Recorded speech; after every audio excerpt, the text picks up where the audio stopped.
The Russian presidential elections have begun. People are heading to the polls, exercising their right to vote in an election that is set to hand Vladimir Putin a fifth term in power and extend his rule by 6 more years.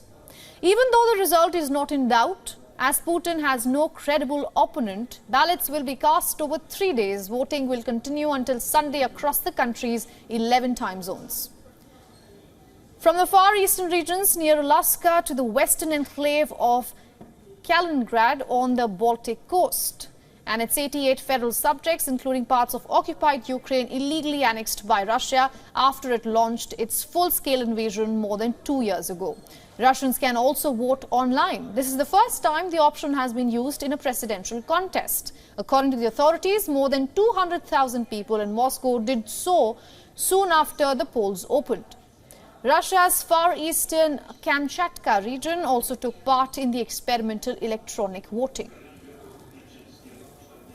Kamchatka will set an example so that everyone can take part in the election and, as a single organism, a united people, express their opinion regarding what we want our country to be like in the future, what we all rally around and what we hope for in the future.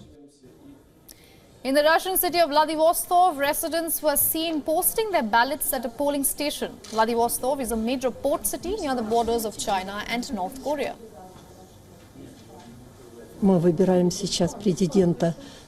We are now electing a president for the country, for the future, and I'm interested in what is being done now, and I would like it to be continued and even improved, because the younger generation must live in peace and harmony so that there is no war.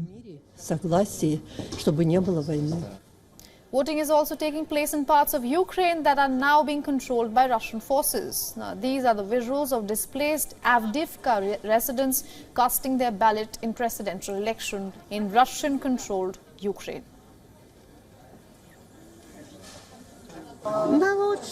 For better, I guess. You know what we hope for at this age? To be able to buy a piece of bread, to have a higher pension, you know.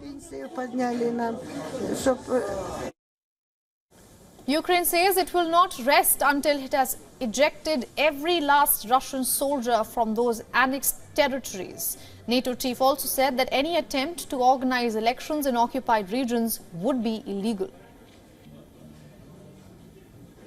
So the right to participate in fair and free elections is a fundamental part of any democratic society. But Russian citizens cannot count on freedom and fairness because opposition politicians are dead, in jail or exiled, and the press is not free. For all the latest news, download the WION app and subscribe to our YouTube channel.